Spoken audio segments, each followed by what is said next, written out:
qui est le directeur des étrangers en France, ses collaborateurs, les membres de mon cabinet. Je suis venu, donc j'ai rencontré ce matin l'équipe qui se charge des naturalisations. Je voudrais, Madame la directrice, vous saluer, vous dire un immense bravo, parce que c'est un travail qui est un travail compliqué, qui est un droit qui n'est pas facile. Et j'ai constaté que toutes les équipes étaient extrêmement mobilisées. Voilà. Et qu'elles attendaient d'ailleurs cette circulaire qu'elles ont toutes lues, et je voudrais vous en remercier. Bien, ce qui m'amène à m'exprimer ce matin, c'est une circulaire sur la naturalisation. Cette circulaire, elle est importante, elle entraîne une rupture, des inflexions. J'assume totalement de durcir les critères dans la mesure où la naturalisation, c'est un acte très très important par lequel un étranger acquiert de plein pied, si j'ose dire, la nationalité française. Et j'assume aussi le fait d'assumer que c'est une circulaire d'assimilation. D'ailleurs, dans les équipes tout à l'heure qui se chargent de l'assimilation, il y avait une référente, je ne sais pas si elle est ici, voilà, que je salue aussi, qui porte le nom de référente d'assimilation.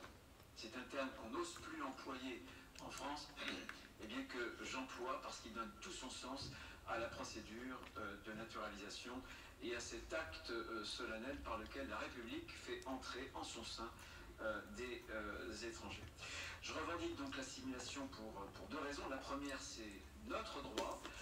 Peut-être que certains l'ont oublié, mais je rappelle que le Code civil, et notamment l'article 21-24, est très clair. Nul ne peut être naturalisé.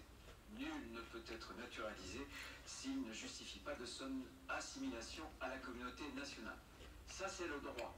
C'est le droit français, c'est le droit actuel, c'est notre Code civil, et j'entends évidemment que le droit sur le sol de la République soit strictement appliqué et que la naturalisation, précisément, soit pleinement justifiée au regard de cette exigence de l'assimilation.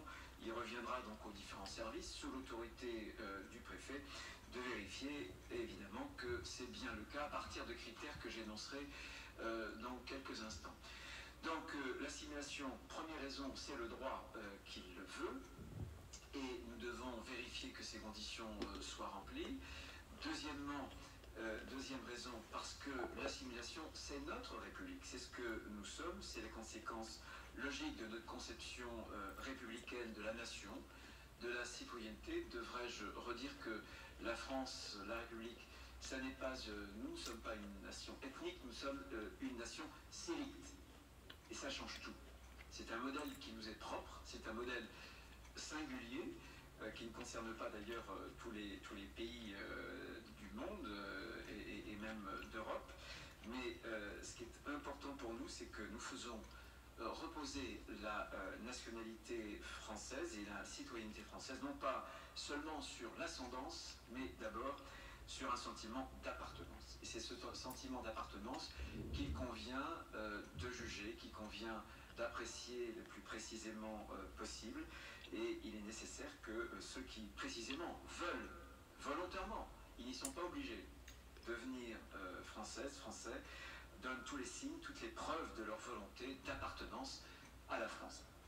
Alors, ces signes et ces preuves d'appartenance pour la France, il faut les vérifier. Il faut les vérifier à partir d'un certain nombre de critères que nous avons voulu poser de façon très très claire. Et il est juste et nécessaire que notre pays, que la République, attendent de celles et ceux qui veulent devenir français un triple effort qui correspondent finalement à plusieurs critères. Premier effort, premier critère, il paraît tellement évident, mais il faut le rappeler, c'est le respect de nos lois. Et là encore, lorsque quelqu'un a été condamné, pas question qu'il puisse entrer de plein pied dans la citoyenneté française, qu'on puisse lui donner une carte d'identité française. Il y a une question d'exemplarité au regard de l'ordre public, il y a une question d'exemplarité vis-à-vis du respect notamment des principes, des valeurs de la République, qu'elles soient valeurs de liberté, d'égalité, de fraternité. fraternité, de démocratie, bien entendu de laïcité.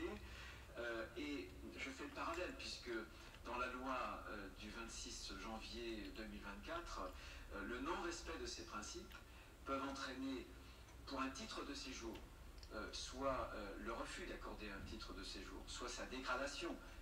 Il était de plusieurs années, on le réduit à quelques années, ou soit même le retrait.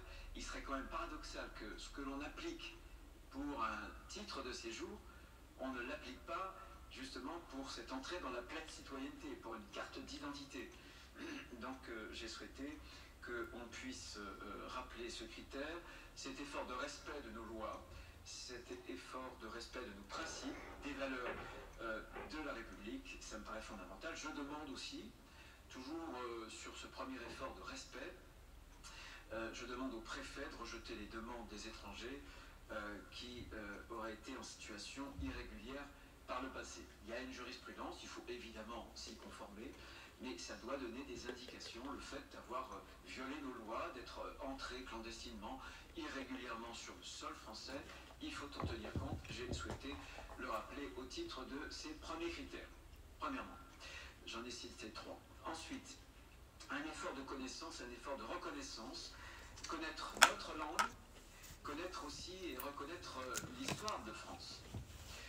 Connaître notre langue, là encore, le texte, la loi dont je parlais il y a quelques instants du 26 janvier 2024 pose un certain nombre de critères, y compris d'ailleurs sur les titres de séjour, pour rehausser les exigences, le niveau en termes de français. Eh bien, pour ce qui concerne la naturalisation, le relèvement du niveau d'exigence, nous avons porté le B1 à B2 au niveau de l'oral comme bien entendu de l'écrit.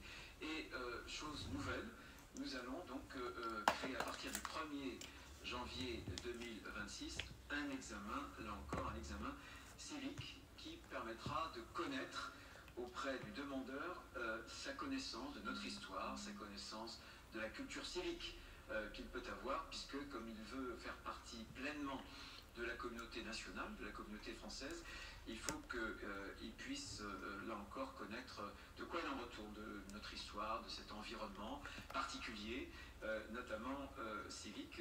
Là encore, cet examen civique va exister pour les titres de séjour. Donc, ce serait quand même paradoxal que ce que l'on exige pour un titre de séjour de quelques années, on ne l'exige pas pour une carte d'identité ad vitam aeternam. Ça me paraît être la moindre des choses.